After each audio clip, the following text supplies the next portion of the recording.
how royalties work, how they work in the industry, how we as musicians interact with them is all historically contingent and can be changed. This is stuff that comes out of somewhere. It's not written in perfect stone somewhere, and musicians can and have changed this stuff before. I'm going to begin by having our panelists introduce themselves, and then we'll get into some of our questions here. I'm just going to hand it over to you, Zack. Say hello, say your name, what you do in the industry. Hi, I'm Zack Weinstein. I run a publishing company based here in Brooklyn called Sunset Songs. We just established ourselves this year in partnership with the Brooklyn label Mexican Summer. Before that, I've done 10 plus years in A&R and publishing, and also was an independent artist manager. Hi, everyone. Thank you to UMAW and the Rising Artists Foundation. My name is Mike Lawrence. I'm a lawyer. I've had my own firm for about 12, 13 years. I do entertainment law. I also do small business law with this law firm called Covey Law. And, nice to see a lot of familiar faces from over the years in the room. Looking forward to answering your questions and talking a little bit more about royalties. Hey, I'm Shilpa Ray, and I'm a musician and songwriter, and I think I'm here to learn. Hi, my name's Hannah Champagne. I'm a senior project manager at a record label called Ninja Tune. I've been working at record labels for the past 10 or 12 years in a variety of different roles. So excited to contribute and talk about kind of how the labels play into all that. Great. Thank you all so much for joining us tonight. To start, I think we should just define our terms here that we're going to be talking about. So the different types of royalties that we are looking at. So Mike, as a lawyer, right, you're negotiating these contracts. I thought you could start us off. Can you give us a quick rundown on publishing, master, performance, mechanical, digital performance royalties? What do these mean? What do they mean for musicians? Sure. So I know most of you have these sheets, which I didn't create. I think UMAW created them. But I'm going to go through the rundown, how I have it sort of organized in my head. So there's two types of copyrights. There's the copyright for the composition, which is when an artist writes a song, lyrics, music. That is the underlying composition of a song. So that's one copyright. Another copyright is the actual recording. So when you go in the studio and record the song that you wrote, that is the recording. So those are the two copyrights.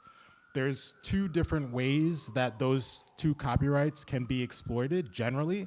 And I think of it as performance can be one way and sale can be one way. And when I say performance, I mean the end user just passively listening to music. If you're in a bar or a restaurant, in your bedroom, wherever, and somebody's playing music for you over the airwaves or over any kind of device like that, that is a performance. A sale is if you go on the computer, buy your music through Apple Music, go on a site where you're a subscribing member, that's a sale. So we have a composition, we have a recording, we have a performance, and a sale.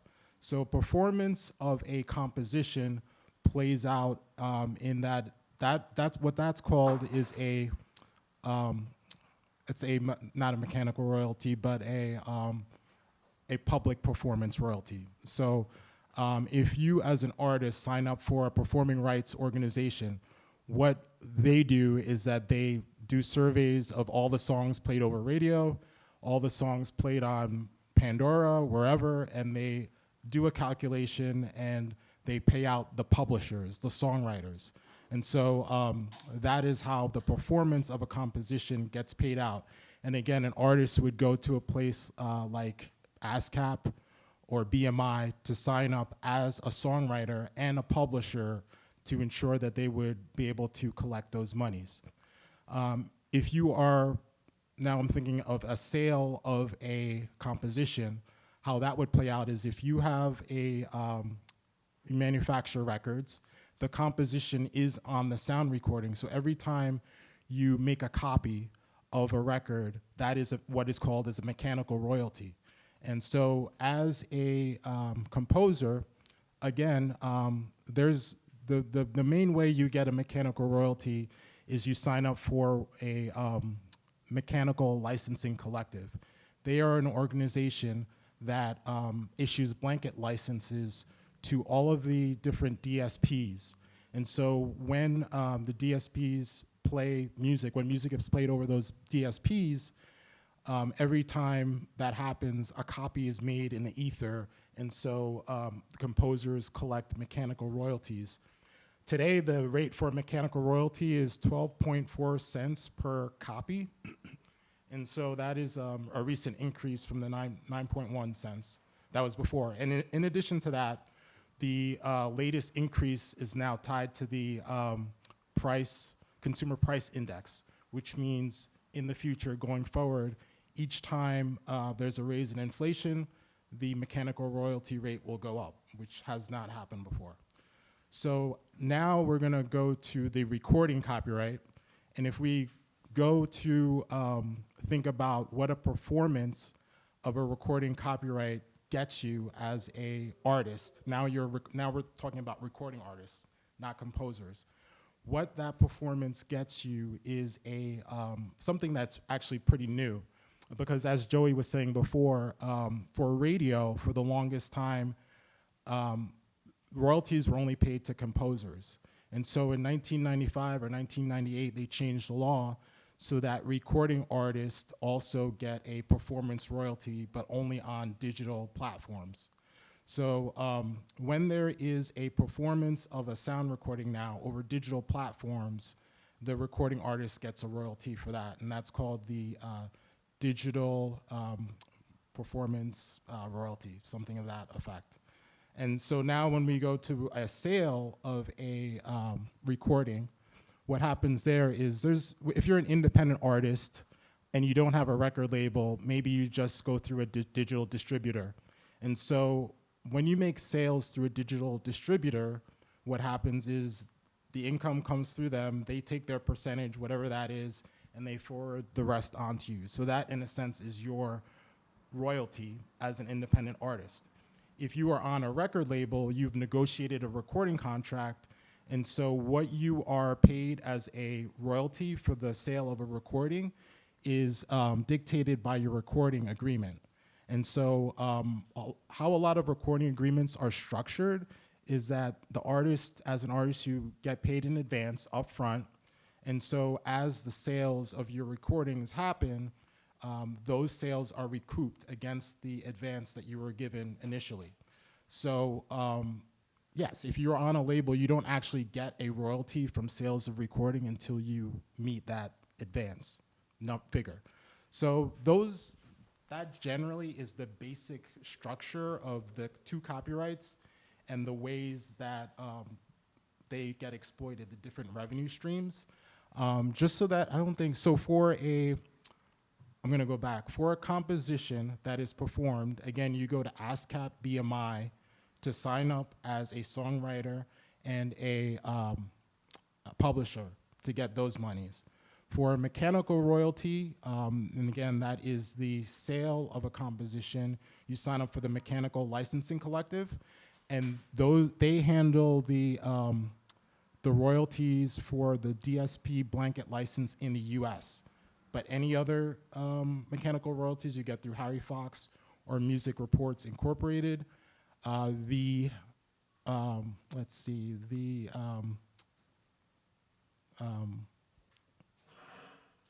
The distribution of a sound recording takes place through this company called Sound Exchange. And you could sign up either as or both. You could sign up as a label. There's like a label portion, and then there's a recording artist portion. And so the performance of a sound recording you get through Sound Exchange. And then the last sort of quadrant is the sale of a recording. And you could either get that through your digital distributor or your record label via your recording agreement. All right, thanks so much, Mike. Very thorough rundown. Yeah, so Mike went through, again, publishing and recording royalties, within those, and you can look at your sheets too, the performance, mechanical, digital performance, master recording revenue. We're going to probably keep coming back to all these things. It's a lot to kind of take in. Within what Mike said, right, we were talking about PROs, we're talking about BMI, ASCAP. I was hoping we could take one other step back to define in terms of like, what are these organizations? What do they do?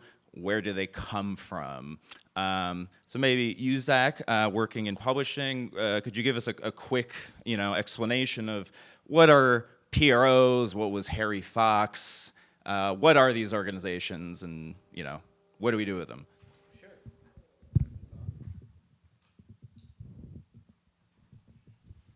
Hello? Yes, hi. So performance rights organizations, which you would know by their brand names BMI or ASCAP, traditionally were nonprofit organizations that did all the laborious, meticulous combing of data for television broadcast, terrestrial radio, you can submit set lists as an artist who is affiliated with a PRO to account for how often your music is performed publicly. Public venues, bars, restaurants, concert venues, anywhere that is in the public space need to have a license in order to play publicly music that is copyrighted.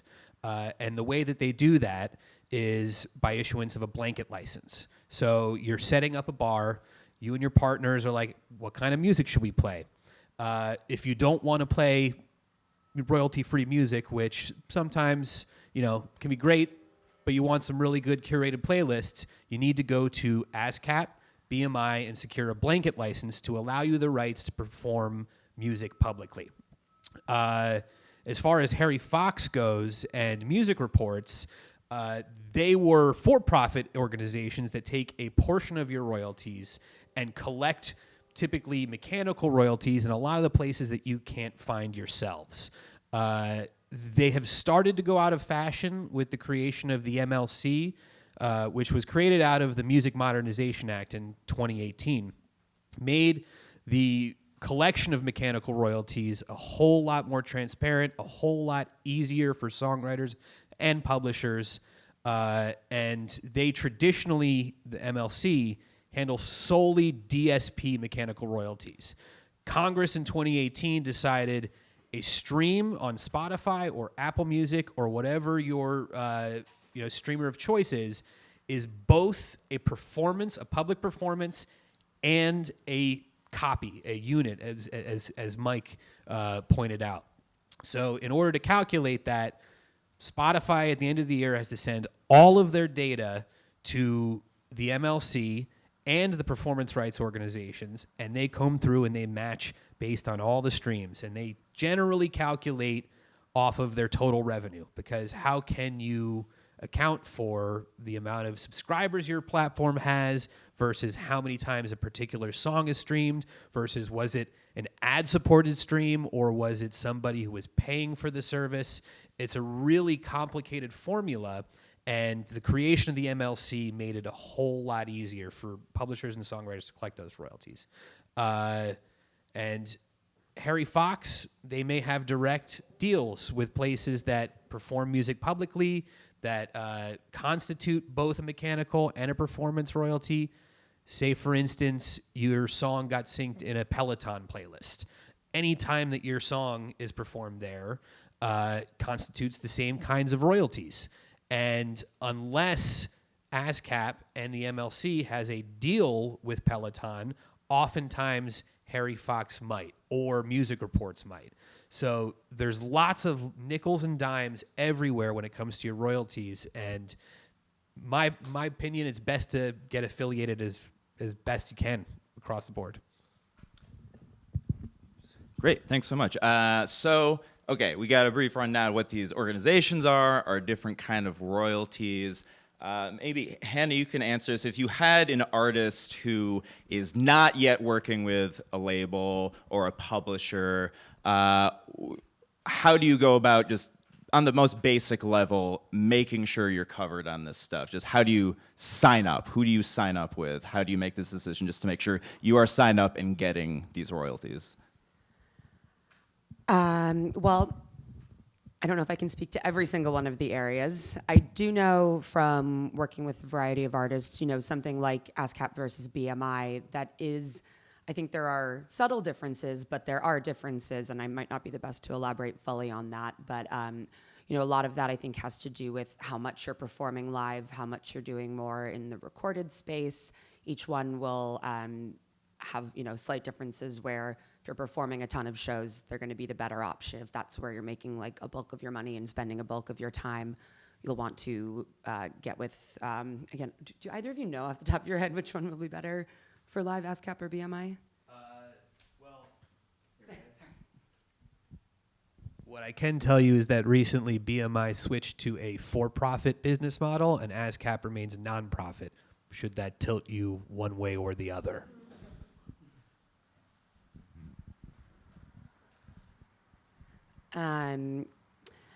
As far as, I've worked with some distribution companies through record labels, but working, with a DistroKid or a CD Baby, things like that, I believe that they, I think it would be good to kind of ask them how they break down and report things. I think the more questions you can ask, the better informed you'll be, and know if there are spaces outside of what they cover that you should be looking towards to get further, if are they working with Sound Exchange? I think it's most artists I've worked with seem to sign up directly there because you can just have better control of what you're reporting.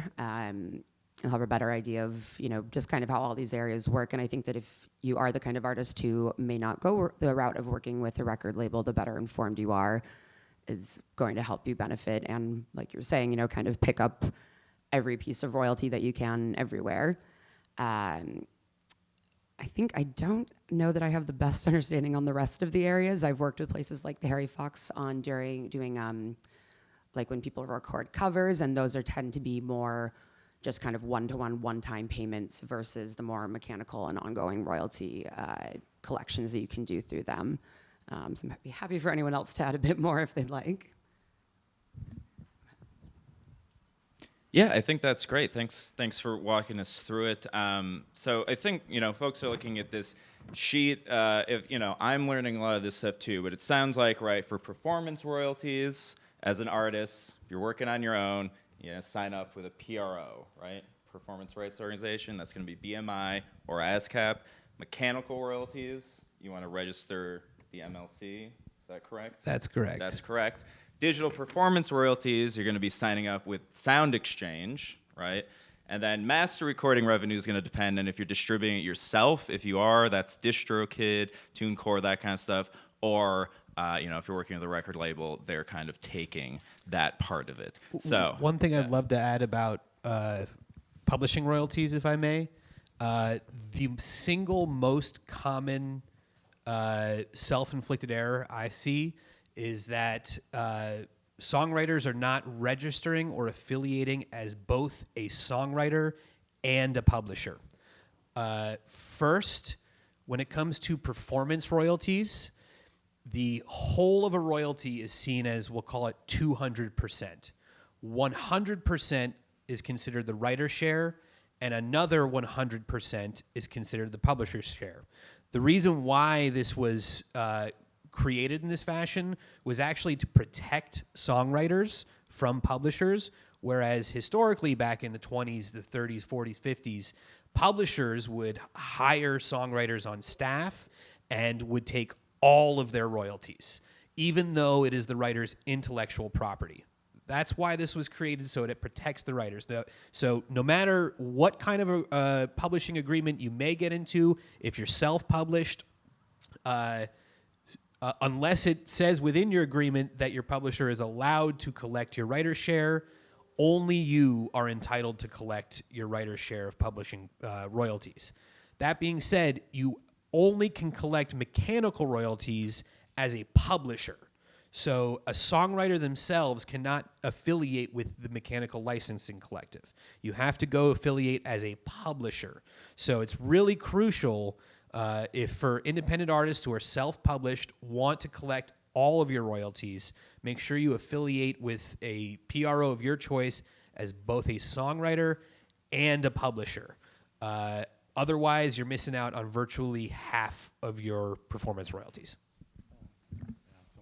Yeah, I know this seems like a lot of steps too. So sometimes as an artist, what you could do is, and we'll probably get into this a little bit more later, the difference between a publishing administrator and a co-publisher. So you could sign up with a publishing administrator who won't take a percentage of your underlying composition. What they'll do is take a percentage of the income that comes in, and their job function is that they will sign you up for the PROs. They'll sign you up for the mechanical licensing collective, and they do a lot of the things that maybe might seem intimidating, like if you had to sit down and follow this flow chart and go to like each website on there to sign up individually. So that's also an option. Publishing royalties are so complicated. I've been in publishing for 12 years, and I'm still learning something new every day. Yeah, it's very, very complicated.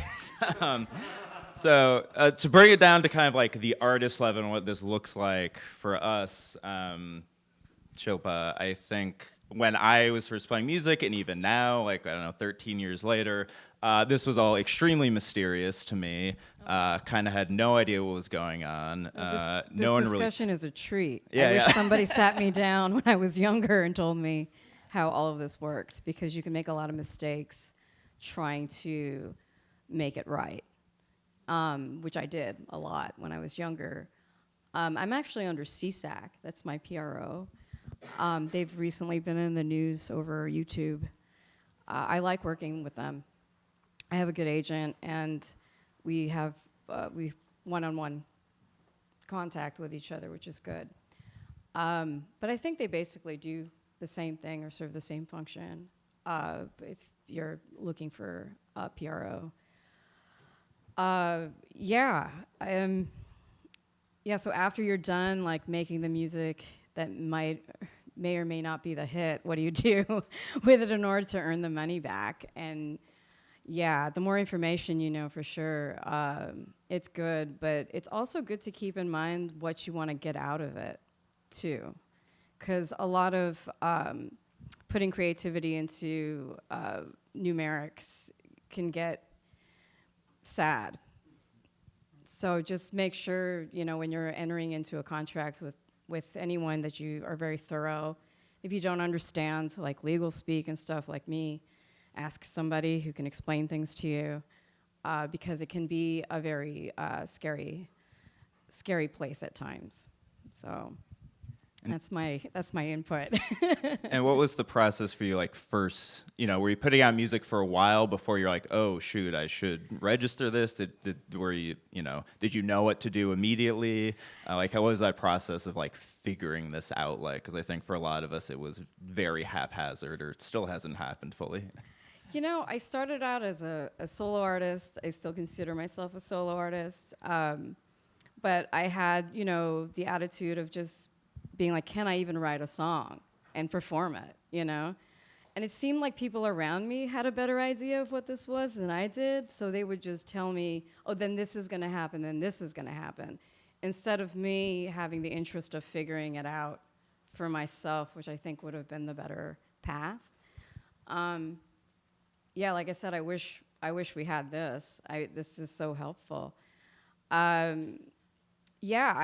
I don't know, I guess I came up at a different time where you didn't really talk much about business if you were a creative, and those two worlds didn't really combine, and we were still, like, selling physical copy. Streaming wasn't a big thing yet, you know, and now it's like we live in this whole other world, and money is scarce, and you have to know what your rights are, and, like, where the money's coming from in order to survive and to keep the engine running for your own projects. So, I mean, yeah. Yeah, thank you for sharing that. So I think we've now established the part as much as we can, and, you know, this time we have for this panel, what these royalty structures look like, how to sign up for them. In the Q&A, we can get into more specifics if people want to get into it further. Now I want to move a little bit into what the role of a team, a label, a publisher is for the artist. So as we've gone over, you can do this stuff on a basic level yourself. Like you can go on the websites of ASCAP, BMI, Sound Exchange, etc., and sign yourself up for these things, or TuneCore or DistroKid. But there's all of these world of other partners you can work with if you so choose to. We've kind of, I think, already hit on why artists might choose to do that, right? Just the sheer complexity of this.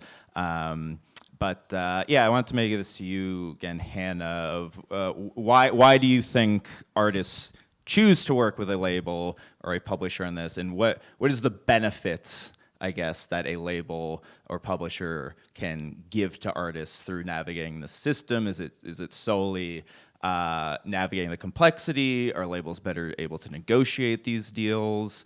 Why would artists sort of choose that? Yeah, I mean, well, one thing I've always said is before you get anybody, get a good lawyer, and they're always going to be the best friend and best help you can get in navigating any further relationships or contracts that you could be involved in. I think especially where it comes to kind of where masters and publishing come into my world, it's a lot to do with, of course, how it's everything's being funneled back from DSPs, physical sales. We can, help collate all of the bits and pieces you're getting on radio overhead play into an overall royalty structure and payout. And also when it comes to sort of the exploitation of, on our side, it's usually of the masters, which we don't mean exploitation in a negative sense in this case, but finding different ways to generate that revenue outside of, the different structures that exist that we've talked about, but getting music used in, advertising. I think like Peloton is an interesting company that's come up because they function somewhere between a DSP and like having your music in a commercial, and they go through, and we have people on our team who go through with them and reach out to if there are additional writers or additional people who would be collecting on the publishing of your music. It's teams who can help navigate these much more difficult spaces that takes a lot of time and knowledge that is beyond what I even know. It's also, I think when you're getting into volume of selling, thousands plus records, more than what you might be taking on tour, more than what you might be, giving to the record store down the street. It really takes that master side in particular, and a label's job is to elevate it.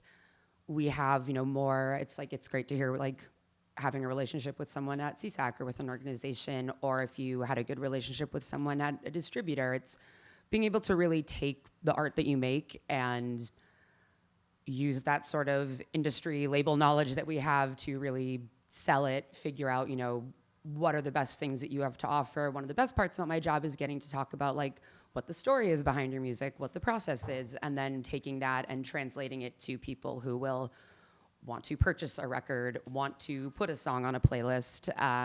So it is, having those robust teams that go beyond just making sure that, money is collected, making sure that music is delivered to a platform, and that's sort of the, master side exploitation in my realm, that we're making sure that it's going as far as possible. But I also think, I work at a label, I love doing that, but I think that there are, depending on how motivated you are or how knowledgeable you are in that more business end of things, if you have good lawyers, good managers, good booking agents, it is something that you can do to really sell yourself. But I know so many artists that, that is not what they are there for, and they would actually rather have absolutely nothing at all to do with that.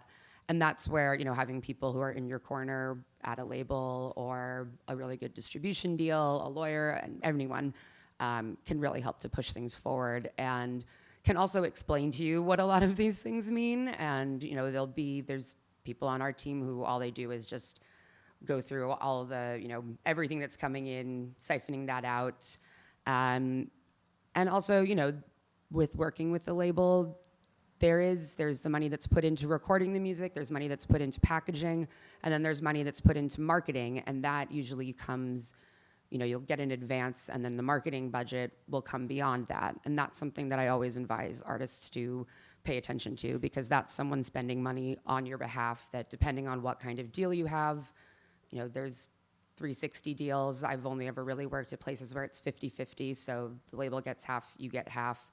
But if a label starts spending money in places that you don't approve of, or money, things that spending too much money on music videos, things like that, that's going to affect you at the end of the day. And so that's why, even if you don't want to be that involved in the business side, at least be aware of like what's being spent and on whose behalf, because you can have a label that is on top of every piece of, performance right organization and collections. They can make sure they're collecting all the money from DSPs, but if they're not, if you're not paying attention to and aware of what else they're spending to, be on a billboard, things like that, that's something I think artists should definitely be aware of, because all that money that's coming in on the master's side, all that can be much harder to get back if you're not seeing that your money is being spent well on your behalf.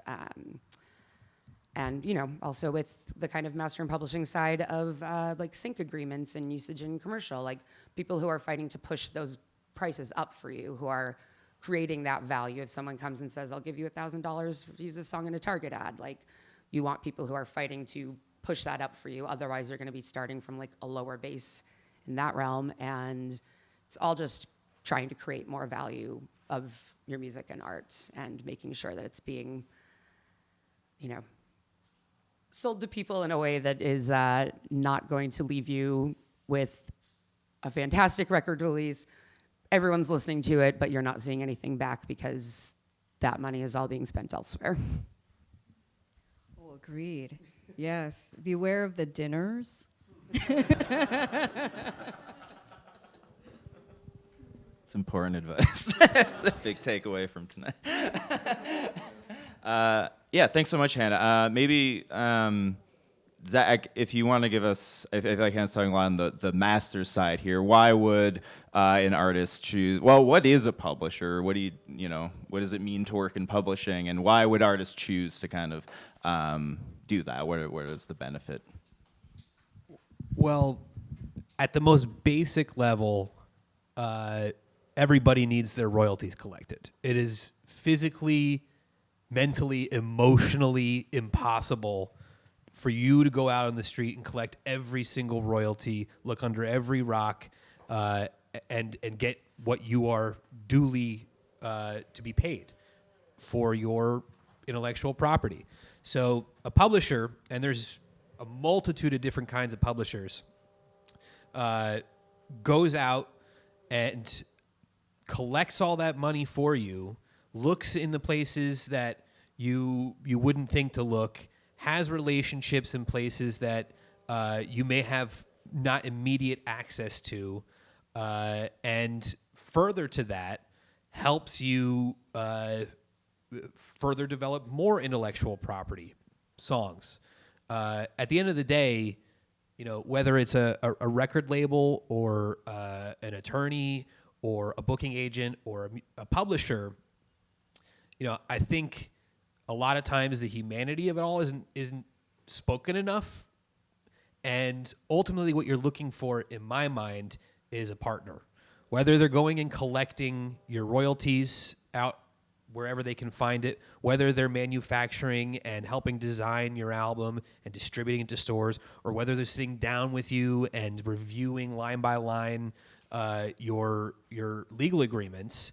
Ultimately, you want to be able to sit across from the person and be like, I trust this person, they believe in what I'm doing, and I know what their role is. And frankly, those people should be eager to walk you through all the processes. And I think you were right that it didn't used to be so typical that, the business would be out on the table. Ultimately everyone's here because they love music and they want to lift up great artists, but I find that good partnership always comes through transparency and tough conversations. And when it comes to publishing, the core of it is about collecting royalties. And a publisher can sync your music just as much as a record label can. And people tend to forget that, largely because when they hear publishing deal, they think, oh, you're going to get me syncs. But in terms of breaking down the different kinds, you could have your pick. If you don't find that partner or immediately, you can go to a more democratic DIY tech platform like a Songtrust or a TuneCore, and they will administer your rights for you and collect it on your behalf. But you may have a harder time if you have a question or you have or you find a discrepancy in your statements getting somebody on the phone. Going to a larger publishing administrator, you might have a little bit more access. And they will do all the same things. They'll collect your royalties across the world too, and be an advocate for what you do. And then there are more creative leaning publishers, which is what Sunset Songs does, where not only are they providing the services of administration of your rights, but they are frankly just active partners in your everyday career as creatives. They are A&R people. They are marketers. And they perhaps look at the creative process maybe through songwriting, maybe more so than recording. And how can we provide enough opportunities, come up with enough good ideas, collaborations to enhance, develop your craft, and lift up the art that everyone believes in. Thanks so much. Mike, kind of the same question. You're, as a lawyer for artists, you're coming at it maybe from a different angle of negotiating with or against, in some cases, a label or a publisher, advocating for your artists to get the best possible terms. When you're talking to your artists, how would you frame this question of what is the benefit of working with a team or with a label, whether they should do it or not? How would you talk an artist through that when you're negotiating with them or for them? Yeah, I think it depends what kind of artist you are and what your goals are. I think, so if you go from like the biggest label out there, so I think the benefit in that scenario is that you are gonna have a partner, hopefully, who's gonna invest a lot of money into brand awareness and to getting your name sort of to a place where it opens up doors for like a larger fan base. In terms of maybe an artist who's not as ambitious, it would be a partner who is reliable, more of like an artistic partner. In terms of the actual deals themselves, I look at it in different ways. Like I look at so what's the money like, when does the contract end, and how the contract is moved forward. Those are, to me, the three basic questions. And then there's like another question of like how the terms are defined, which is also important, which also gives meaning to those three larger questions. So in terms of money, obviously more is better, but in some circumstances, I've had clients where we've put our heads together and have decided to take less money in a scenario where they were offered a in perpetuity deal, which is where the label owns the masters. And so one particular client I had didn't want that. And so we put our heads together and went back to the label and was like, we'll actually take less money to enter into a licensing deal. And they went with it. So, that's one question. And then there's a question of options. Some record contracts are longer. I typically like to have a shorter number of albums involved. That way, if the partnership isn't working out, you could get out of it earlier. And then there's a question of how the contract moves forward. So I feel like a lot of artists don't understand that really a recording agreement is, all the options are really with the record label.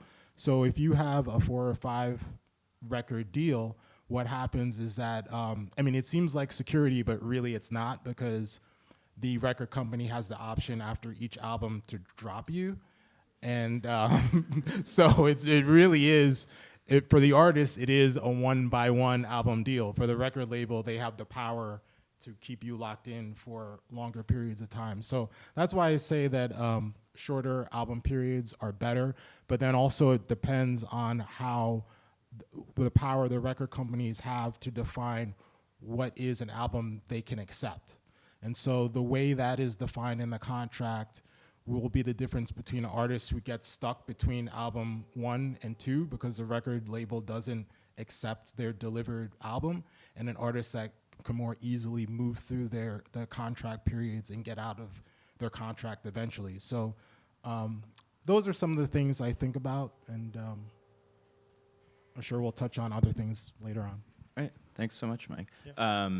And Shilpa, could you tell us a little bit about how you've made the decision over the course of your career to work with a team, work with a label, or not at different points? I know for myself, that's changed and shifted. I think that's for a lot of musicians. If you've been doing it for a while, you have worked with a bunch of different record labels, maybe different publishers, etc. But yeah, kind of listen to what everyone says. What's informed your decision, and what decisions have you made and why? Sure. I guess now most of the business is DIY. I mean, it's coming from the artist, and it's controllable by the artist as well because of streaming and putting your work up for streaming. So you're probably more in the position of building a team around you rather than going to somebody to convince them to put you out, is more like how I see it now. But yeah, I've definitely gone through periods where I worked without a label, worked without a publishing agent, and it's fine. You still get opportunities to put your music out there. You can still put your music up for streaming. And then there's points where, I will develop a relationship with somebody where I think it fits and I need help doing it, because you need to build a team. You can't do everything by yourself. So I like the combination of the two. I totally agree with having shorter contracts with record labels, because you just never know what's going to happen. And it gives you more autonomy as to, how you want to market yourself and market your music. Another thing to be careful of is taking large advances, because an advance is not payment. It's a loan. And I know a lot of bands they do, have that on the table.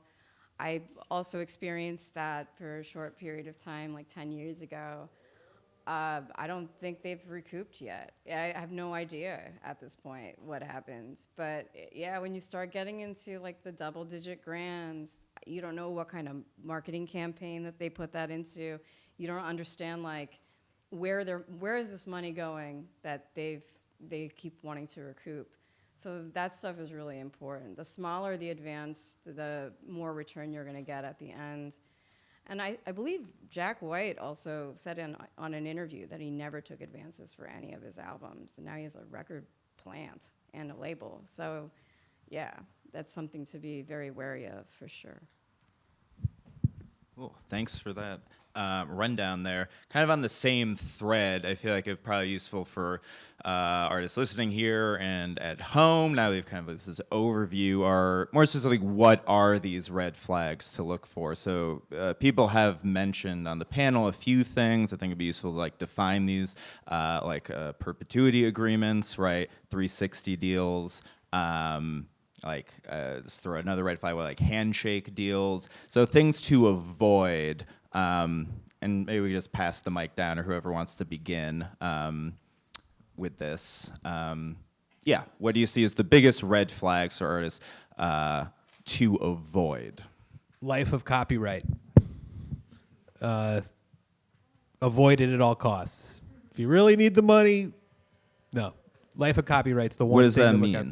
So in the U.S., the life that the term at which your copyright of your song, I believe it's still life of the songwriter plus 70 years. Am I correct?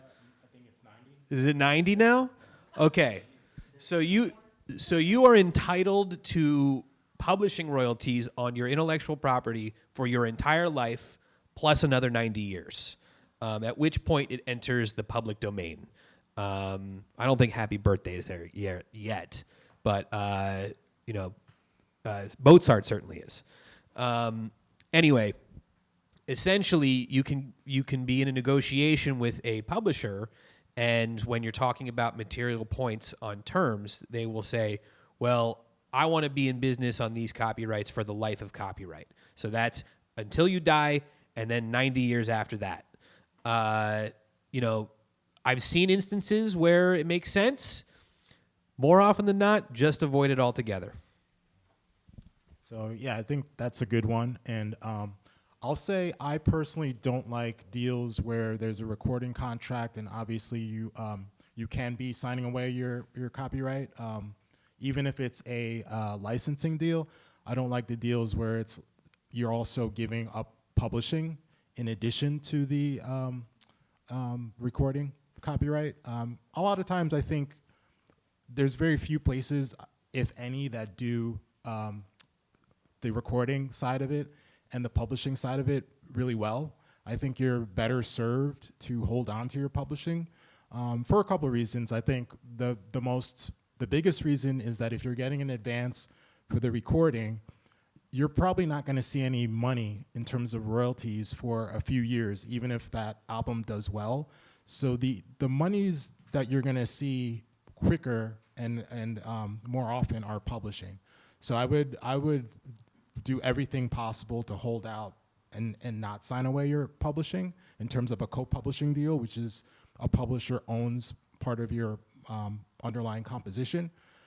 But definitely, if you're presented a deal where in a recording agreement you're also giving up some publishing stake, I would avoid that. You're gonna put me out of business. Are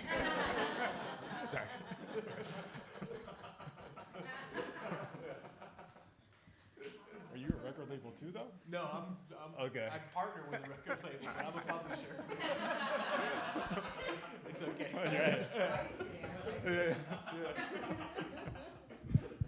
No. Yeah, there are some contradictions. I tend to agree. If you don't, and I think it applies to a record deal as well. If you don't need a record deal, if you don't need the financial resources, you do not need the advance on your royalties, there's no reason to give up your rights until it gets to a point where, like, if I want to grow this, we need resources.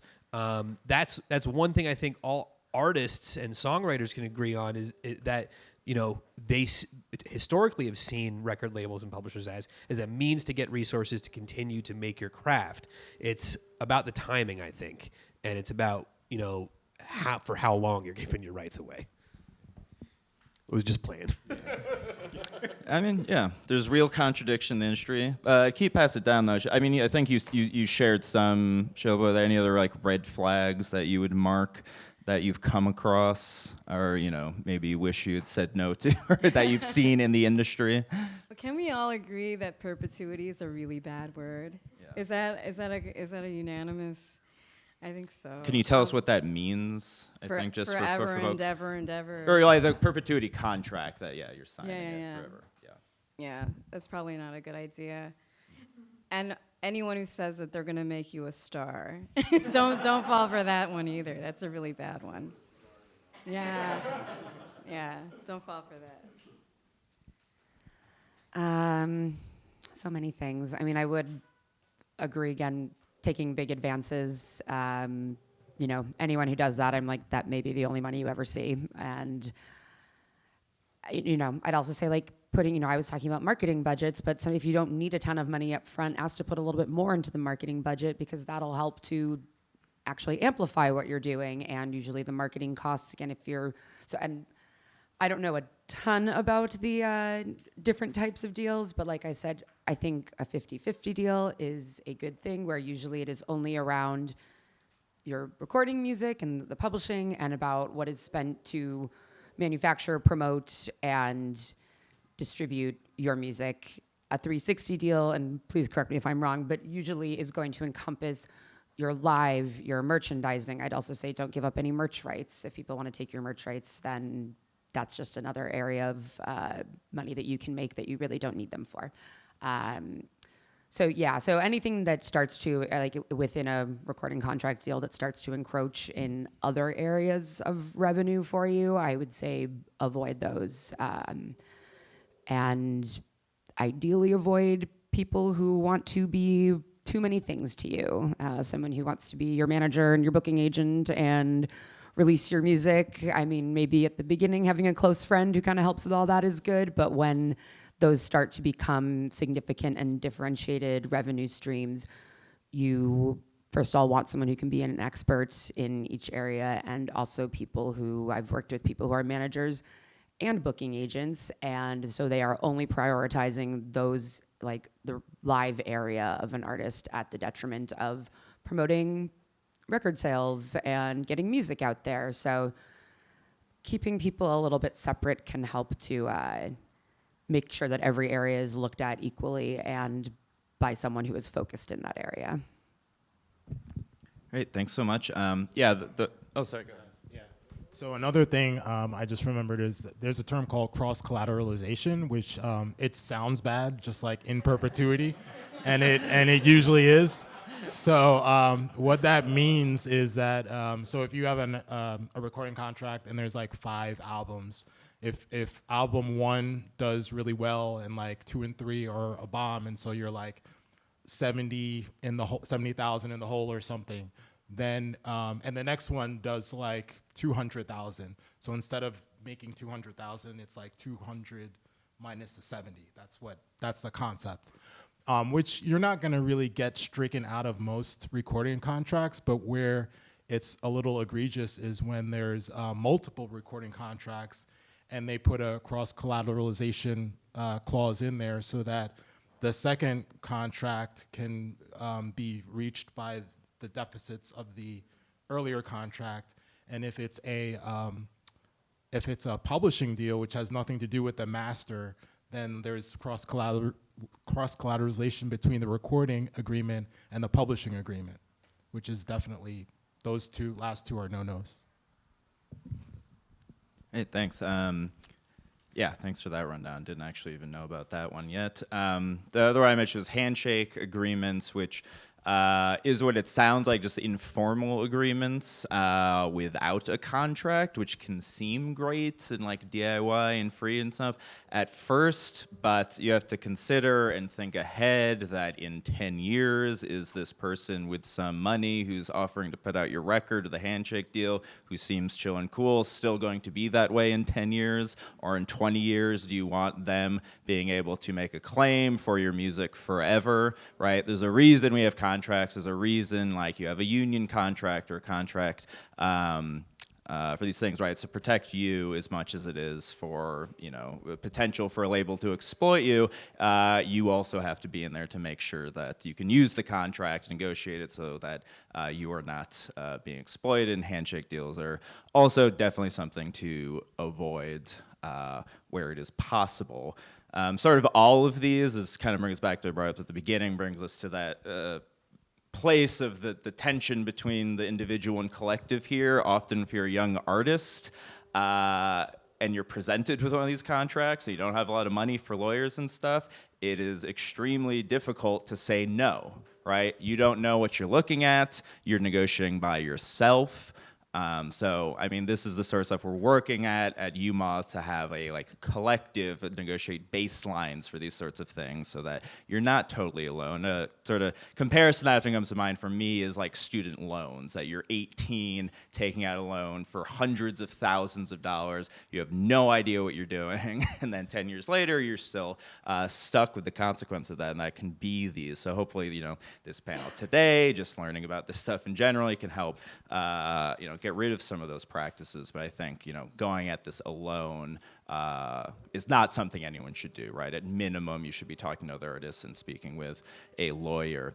So it's almost time for questions, but one that came up sort of before the panel that a few people asked, that maybe we can just do kind of a rapid fire down the panel before we move to questions, is people who are at the level in their career where they want to be working with a publisher or a label, but haven't been able to secure that yet. So we had a few people asking of just what are now in 2024 publishers, labels looking for, how to approach a publisher or label from a place of, strength and not just having to accept whatever's thrown at you. What kind of advice would you give to get the attention of building these kinds of teams?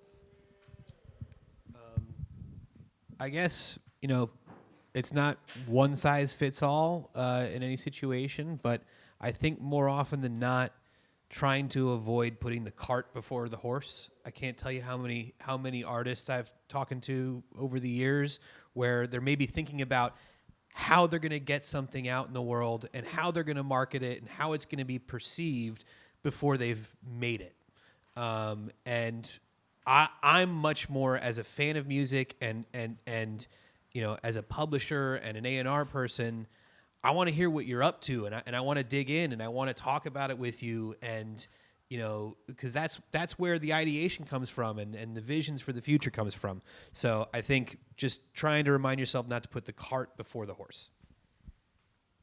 Yeah, this isn't an area I have too much input on, but I just from experience, I would say that the artists who I've seen who've gotten approached by labels and publishers are probably at a point in their career where if they didn't want to go that route, they probably don't need to. It's just that they're getting the attention and they're sort of making a name for themselves, and so at that point, a lot of times it's the decision that partner could sort of do more to get them to an even better place. So that's what I've seen. Yeah, I agree with all of that. I guess it's just really important to know that the product is coming from you. It's not the outside, so just know that you still have power. You're still in control, and I have to remind myself of that all the time. So that's good to know. I guess I was thinking of this a bit more of what is a label or a partner looking for when looking for new artists to sign. And just kind of the things that I know that we look at labels, it is a lot of stats and things like that, but things that you can have a little bit more control over versus how many streams you have on Spotify is just kind of what sort of community are you building with your fans and how are you engaging with fans, showing that you have, even if it's 5, 10, 15, 20, 100, 1,000, however many people who really believe in what you do and are showing up for what you do. I think that's something that's more and more important because those are the people who are going to help you, help a label, help everyone to further spread what you're doing. And I think having a really well-defined social media presence both helps to bring together those fans and also is a good thing for a label to see that you're not really averse to that, and we're not going to have to spend a good amount of our time convincing you to post something, that you have a point of view and a perspective and that you know how to speak to an audience with that. So I think that, of course, making incredible music and, that is very important, but those other kind of side things are what I think helps draw people into wanting to work with you. Great. Thanks so much, everyone, for those great answers. Before we go to the Q&A, let's give a round of applause for the panel. Thanks so much. It's very insightful answers. I think extremely helpful everyone here and listening on the live stream. So for the Q&A, we're going to go back and forth between the room and people on the live stream, right, if we have questions. I think we already have some in the live stream. And for the panel. So I think we can start with the room here. Any questions? I saw you first in the back there. Yeah. Yeah, I'm just curious. I understand the concept of being, both the publisher and the songwriter to collect your fees. I'm just wondering, because I've just felt like I hit some roadblocks when registering for ASCAP. Do you have to register an LLC or form a business? Or can you just essentially you can make up your own name for your publishing. It's called a designee, and you don't need an LLC in order to form. They'll likely still ask you for your tax information, but it's just think of it as an imaginary company. So I failed in my moderator duty, and we needed that said into the mic so the live stream could hear. But maybe you can just repeat the question and your answer, and then we'll use the mic for the rest. The question was, when setting up a publisher with ASCAP or BMI, do I need an LLC in order to do so? And the answer is no. You can set up a publishing designee without an LLC.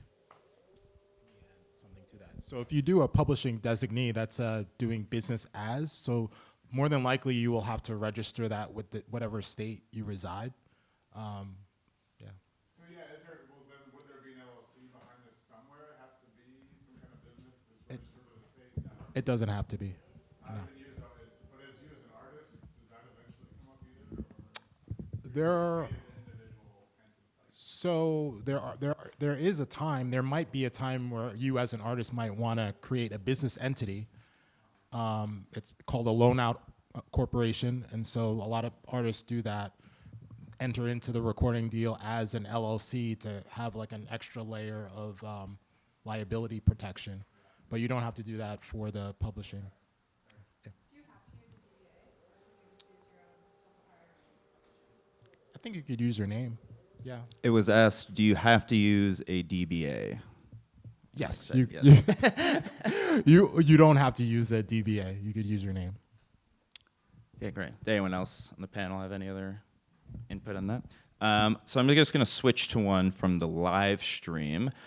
Someone asks, how does clearing samples and permissions for cover songs work?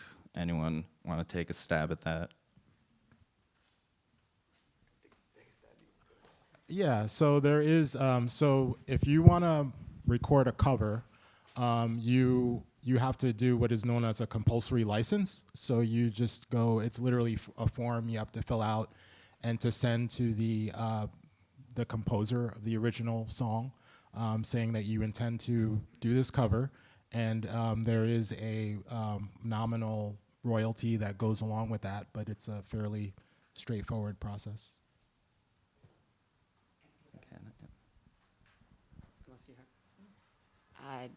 Just from my very limited knowledge, when it's doing a cover can be a lot more straightforward, but when doing using samples or interpolations of music, you will usually need somebody who will get in touch with the publisher of whoever is composing what you're sampling. That may then involve a simple one-time payment. That could become where publishing gets a little more complicated, and that's where someone else is taking a percentage of your publishing. So I might, sample someone's work and they want 5% of the royalties on that song. So it's a much more complicated world than what I am knowledgeable of, but that is somewhere where you would need to get licensors and additional publishers involved. Thanks for reminding me of that. So with a sample, there's, again, two copyrights. There's the composer, the songwriter, and then there's the owner of the recording, which a lot of times is a record label. So if you want to clear a sample, you have to find, which is the hardest part, actually. You have to find the songwriter. And I've done this a number of times, and I hate it. But somehow you find the songwriter, you send them an email, you kind of gauge how expensive it would be to clear the sample. You do a song and dance and you get to a number and hopefully clear that side of the sample. And then for the recording, you either have to find, if it's an independent artist, the recording artist, or in most cases it's a label. And that's even trickier because it's like, if it's a big label, they've been sold and transferred so many times that you have to send sometimes 10, 15 emails. But when you finally get to the right person, it's the same song and dance. You've come to a number, but in most cases, if you settle with one number for one, then you have to settle for the same number for the other. That's normally how it works for as far as samples go. I'd like to add one thing when it comes to publishing and samples. More often than not, you won't have to pay a publisher or a songwriter an actual fee. What you will do is you will negotiate actual splits on the new work, on the new copyright being formed. So Herb Alpert has a percentage of publishing of Notorious B.I.G.'s Hypnotize for the life of copyright. And you would negotiate either directly with the songwriter or with their publisher. But generally when you're sampling, they will have a piece of that writer split forever. Cool. Thanks all for that very thorough breakdown here. So let's go back to the room. Any further questions in here? I'm going to go with you because you're right here and I can hand you the mic. And that's why you sit near the front. My question is more so like, what are some guiding principles for like new directions or new models in these industries? Like as we see like publishing and royalties becoming more of like a known issue, whether it's Taylor Swift or Scooter Braun, or like on a big stage or a smaller one like, you know, a few years ago, like Tiny Engines going down and then artists having to recoup. And then on the other side, you see like Web 3.0 platforms like Merlot or Son, or these ideas coming to fruition.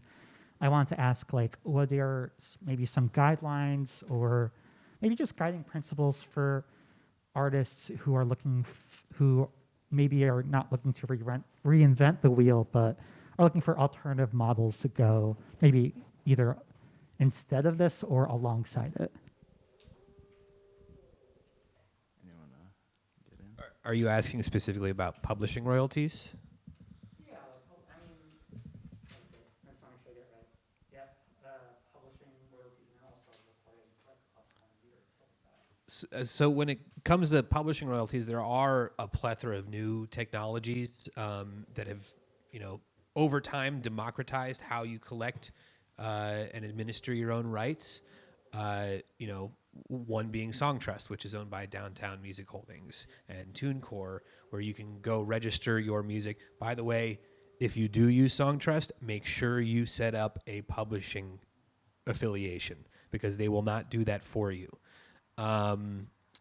I do think that Web3 smart contracts, not necessarily NFTs in the way that we saw a few years ago where people are selling weird apes, but I do think that smart contracts when it comes to royalty tracking one day may become a game changer, but it'll take the whole industry to adopt the technology in order for it to happen. And frankly, the Spotifys and the Apples aren't incentivized to be more transparent about how they're paying their royalties. So until that, you know, technology becomes more widespread, I'd stick with Songtrust, TuneCore, or traditional publishing means. Anyone else want to? I'll speak on the recording side. So, I mean, I think over the years, the contracts have gotten a lot better. I haven't seen one of the old school sort of big label recording contracts in a while, and those were very cumbersome to get through, and you know, a lot of legalese and different things that just made it expensive for the client to have a lawyer look at. Now I think the contracts are a lot better in terms of it's in a way simpler. It's a 50-50 split in most cases. More contracts are exclusive licensing deals, which are better than the in perpetuity deals. So I think there's progress has been made, but I think contracts could still be written better. And it stands out when I get a recording contract that kind of leans in that direction. But I think, yeah, it's a process, and hopefully it gets better over time. I think as far as utilizing more Web3-based platforms like Nina or Audius or other like music streaming and sharing platforms, there is a big barrier to entry right now, I think, with a lot of record labels because those platforms haven't yet developed royalty reporting and accounting that fits in with what a lot of major record labels are using. And so they're all very interesting to me, and there are certain occasions where we make allowances because the audience fits for an artist so well. but generally speaking, for a lot of bigger labels, the way that they're accounting just isn't quite up to speed with what we need. Anything to add? Yeah, I would also add just kind of a thing is the sort of UMAW answer this question on, the future of these things. It is, collective action. It's regulation. It's raising the floor on this, which is only done not through individual signing of contracts or not, but is done through collective means of building power in this industry. So you mentioned at the beginning, again, the Living Wage for Musicians Act to create different kinds of streaming royalties.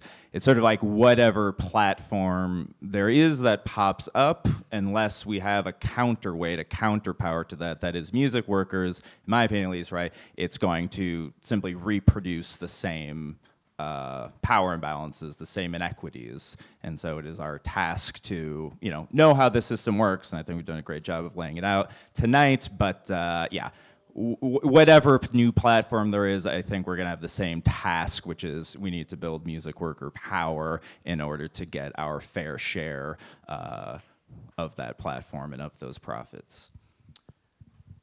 Let's do another one in the room. Anyone? How about you? Wait, hold on, I'm gonna give you the microphone.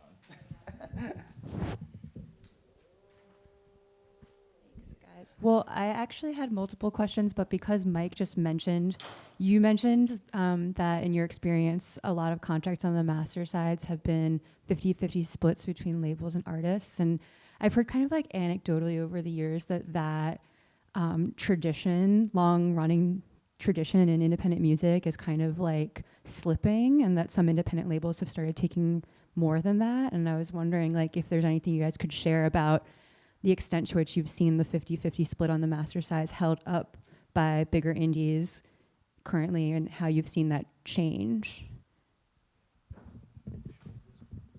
Doesn't quite reach, but I think you. Oh no, here we got it. So. All right. So one thing I've seen in those contracts is certain labels, the bigger indies will build in more like on the expense side, or they'll build in like some kind of administrative fee, which is almost like makes it then not a 50-50 split. So I think we'll probably see more of that different ways through adding more expenses to the mix, and maybe like having some sort of a fee where it becomes less of a 50-50 split. Yeah, and also the recoupment structures. I'd be, keen to look at how much is recouped off of each section of your recording contract, and what, if you're recouping 50% on something or 100% on another thing, there's a lot of maneuvering there.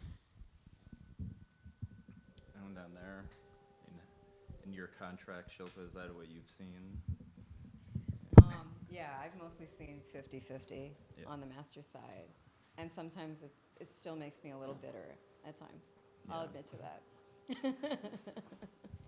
Yeah, same for me, though. Yeah, I haven't signed a contract in like 6 years or something. But yeah.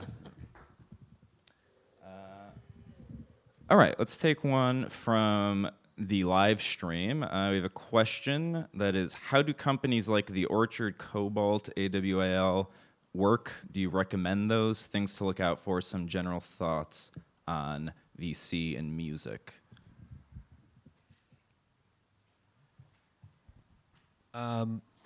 There's one outlier in that group listed. I will say Cobalt is a publisher, while The Orchard and AWAL are distributors.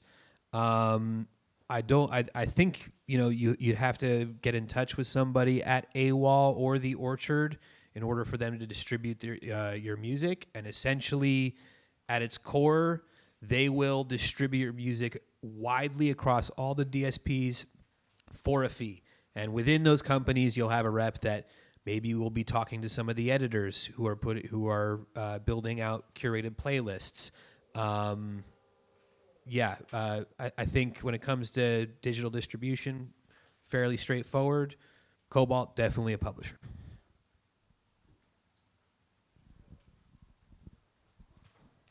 I'd say that those are kind of the kinds of distributors, like you're saying, they're ones who don't function like a label, but they might provide an advance like a label. They also do deals with tons of record labels and distribute lots of record labels physically and digitally. So if you are someone with a very robust team and you don't want to work directly with a label, something like The Orchard or AWOL could be a good option. They provide label services, which is essentially playlist pitching, promotion. They can put together marketing plans, things like that. But they're usually a little bit less hands-on and usually would not have the same kind of 50-50 split or anything like that as a label. So as we were kind of speaking, if you feel like you want to put together a big team around you, and those could be good options. If you're just still kind of getting started and wanting to release music, you will either probably not be accepted to work with them, or you will fall way through the cracks of their systems because they're just dealing with very big labels and very big artists on a direct level.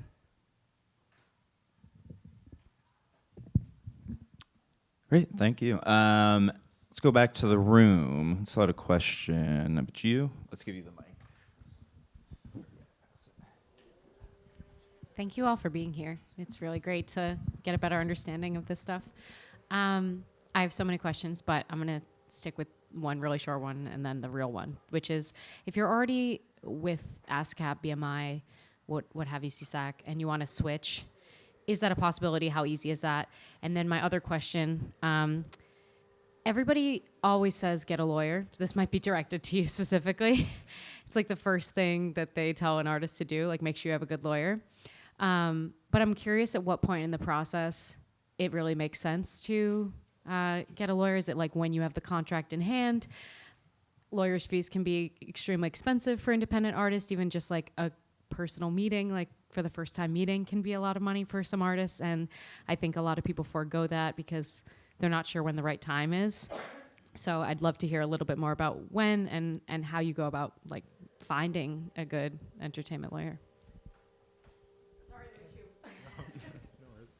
Yeah, thank you. So I would say usually when you're presented, it doesn't happen that you're just presented a contract. Usually what happens is there are some preliminary discussions. Maybe you're presented with a deal memo, which is like a 1 or 2 page summation of what the long form agreement would be. So I think that's probably a good point when you have those initial conversations and when you're presented with a deal memo to reach out. I would talk to a bunch of lawyers. I know I could speak for myself. I don't usually charge for initial consultation.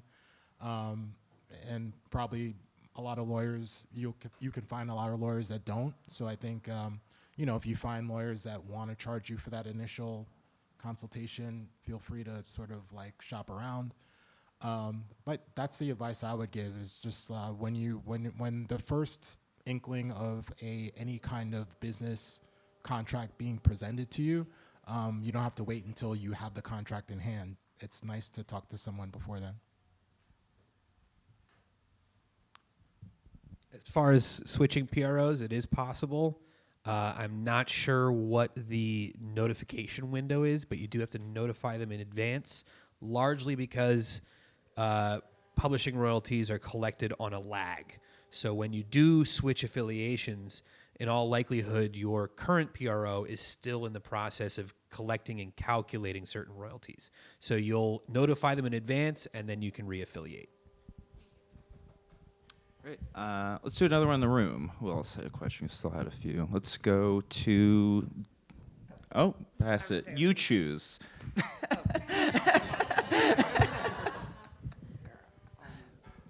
That's more fair anyway. Yeah. Oh, okay.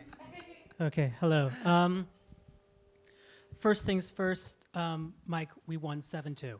Yeah, I know. Yeah. And then second, I have 2 very short questions. Number 1, when you're interacting with an artist or an artist is interacting with you, what is the percentage that when they walk up to you, you walk up to them, they say, hey, I have the song trust information, I have the publishing information, I've had all of that, here, let me take a look, versus like, oh, I have to teach them through all of this, you know what I mean? Like, getting them acquainted with it? And the other question is,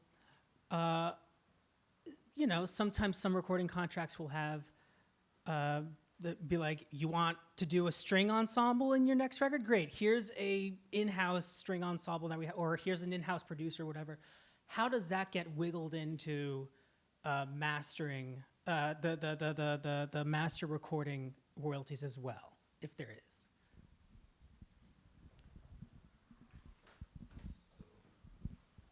Well, thank you for the update on the game. Yeah. So, I usually don't have clients coming up to me saying like, oh, I have all this stuff done. Usually it happens when it needs to happen. And I mean, I'm more than happy if it's an existing client to like walk through stuff like that, like free of charge. But it doesn't happen all that often. As far as the second part of your question, or your second question, it sounds like what you are describing is sort of a session player arrangement, which would not necessarily be in a recording contract. It would just be maybe the artist who's recording the record on their own, deciding like who they want to play with. Even if it's suggested, to me it would be, or maybe there's a way that the record company would pay for it if it's their suggestion. But I haven't seen that sort of specific thing in a contract. I hinted at session players, yes, but I was also referring to like music producer, like an in-house music producer, or like an in-house songwriter, what have you. What would that relationship be between those 3 or 4, or maybe 5 parties? Yeah. So in most cases I've seen, the producer is, it's more like the artist works with the producer and they have an agreement worked out between them. And then, so once that agreement is worked out, then the second part of it is then when the recording company comes into play, the recording contract might have a stipulation where the recording company pays the producer. There's a reason why it happens in that order, which is probably a little too complicated to spell out in this setting. But essentially, what happens is the producer wants to get paid from the first sale, and the artist typically doesn't receive money from the first sale because they're still in the process of recouping. So in that scenario, then me as a lawyer would ask the record company to then pay the producer from the first sale, and that's worked out sort of through the negotiation. It depends on the kind of deal that you're talking about when you're signing to a record label, but sometimes your advance is inclusive of your recording budget. Other times there will be a portion that is an advance against your royalties, and they will have a separate recording fund. Ultimately, I would hope that you're signing to a record label and they're working with you because of your brain, and they're looking for your feedback. They'll bring ideas, and then when it comes to the negotiation and figuring it out, that's between you and your team, your producer and their team. If the label had somebody else they work with they suggested to you, ultimately it's a group negotiation. But I think that you and your A&R hopefully are having a discussion about, oh well, I'm working with this X producer. I've always worked with X producer, and your producer may want to bring in some people, and you tap into your recording budget for that. It's a budget, for sure. Yeah, and I just said usually that would probably come out of an advance. There might be instances where the label says we have a studio, we have a mastering engineer, we have these people who you can work with, and it might be at a more discounted rate, but that would kind of still remain separate from being built into a contract. But also when you're working with musicians who are playing on the record who aren't necessarily part of the band, or you're a solo artist, or producers, that all comes into label copy, which is laying out who's the writer, who's the lyricist, who's the composer, laying out everything that kind of goes into publishing, and that is then all taken into account on DSPs, and when you're publishing anything, goes into liner notes, things like that. That is like the information of who is contributing to the recording. And then that, again, all kind of filters out into these various spaces. I've experienced this, and they're all right in what they're saying. It's just they just get paid up front for their services, like you would any producer.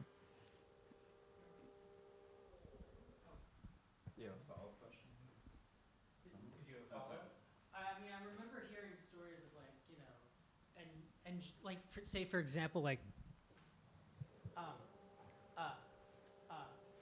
mixing engineers getting royalties for songs after they've done work on it, or same goes with mastering engineers or something.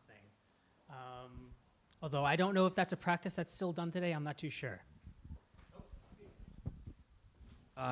It definitely still is a practice, and usually it is because, depending on your recording agreement, you may not have enough upfront cash flexibility to pay your producer or your mixing engineer, at which point you negotiate with them and you say, can you take a lesser upfront fee or advance on future royalties in exchange for a percentage point? It's important to be clear what kind of recording agreement they have, because a point typically means something from what is called a PPD deal, and essentially is 5 percentage points, versus if you're in a 50-50 deal, a point means something completely different.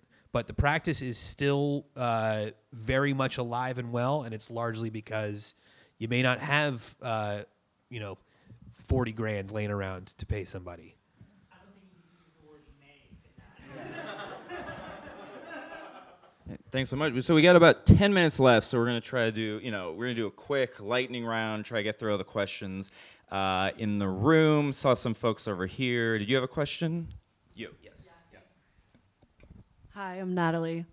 So earlier we were talking about how it's preferable for shorter option periods generally, and there was quick mention of how if you get caught in something longer, what the label defines as like an accepted deliverable could kind of decide whether or not you can get out of something.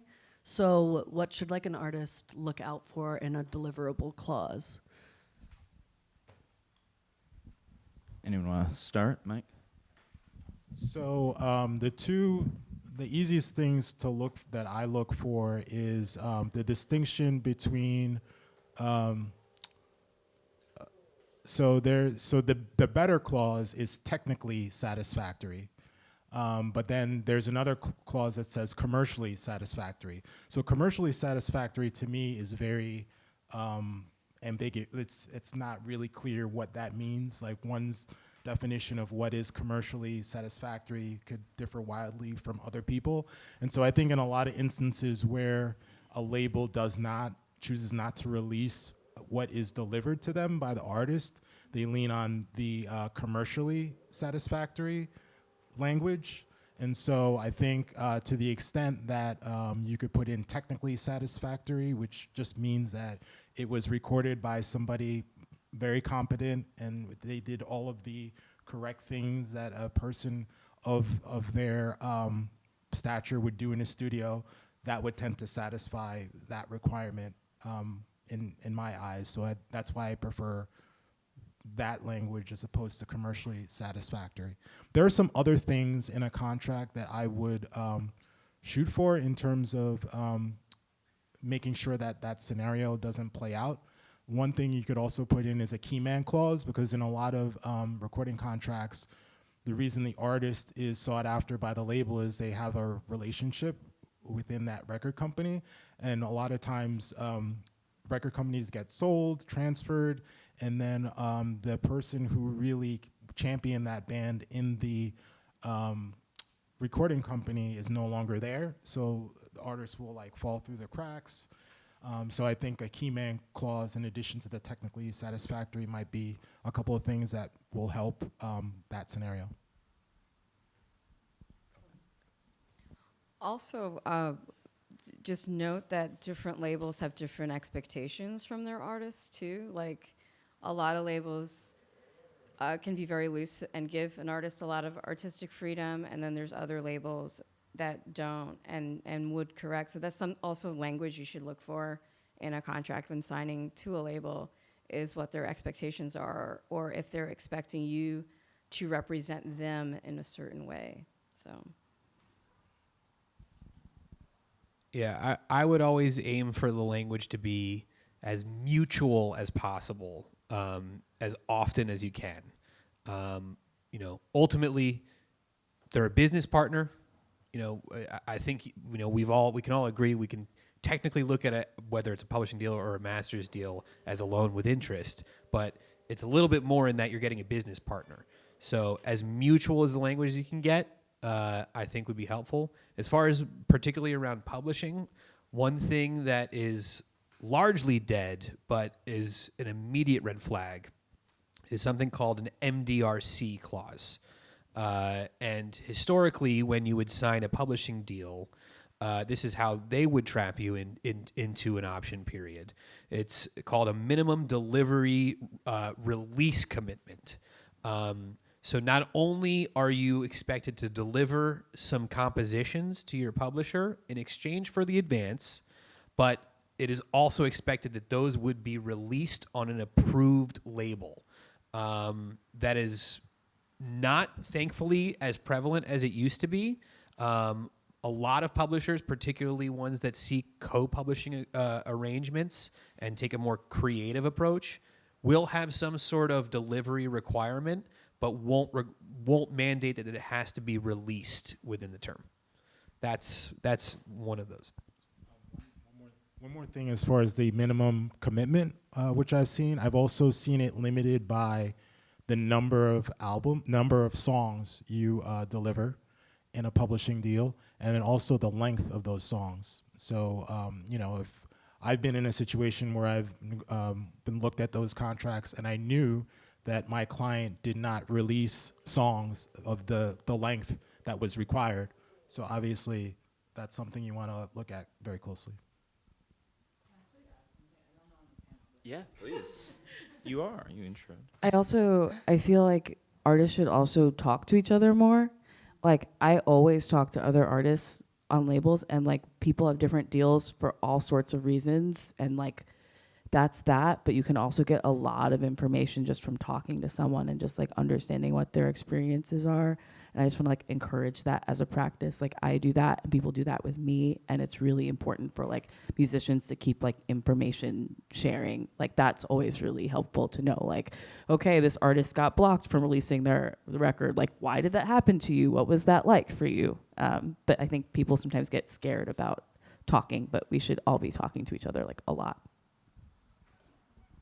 Yeah, thank you for that. 100% agree. With contracts, with shows, festivals, have definitely played festivals where a month later talk to another band that was kind of like at the same level and they're getting paid twice as much or something. There's a weird taboo on artists talking about money together, but we need to raise all of our money up.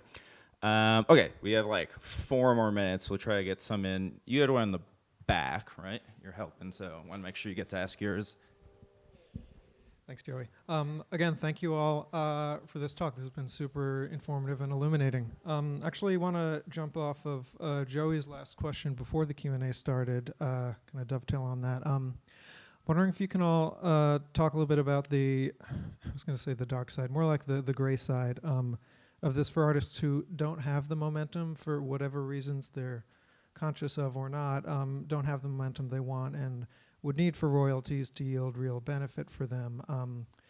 A lot of artists who don't have labels and select press, the right kind of press, and due to that don't have a booking agent and management in that chain way. For those artists, licensing seems like diminishing returns for them. So besides making accounts just because that's the right thing to do so you can, get a bare minimum for royalties, what would you say to those artists who I think we can all agree are actually proportionally the majority of artists out there? Yes, please.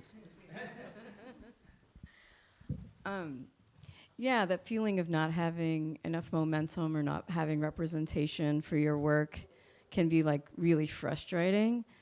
But from my experience, adopting a more DIY approach to your art can actually allow you to pick up skills that will make it easier for you to communicate to the person you want to represent you.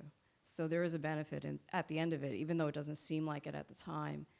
I used to book my own shows. I've booked my own tours before. It is completely one of the worst jobs, I think, I've ever had to do. But it taught me a lot about how to speak to venues, how to negotiate what the guarantee would be or what the door deal would be like. So because I know all this information, when I speak to my booking agent now, we can have real conversations about things and understand what the expectations are. And it's a better working relationship than not knowing and having someone do the work for you. That's just an example of all the things. But once you pick up on like how to distribute an album or, you know, doing your social media posts and stuff, the more you know about your own business, the better you can ask somebody to help you run your business. So anybody else?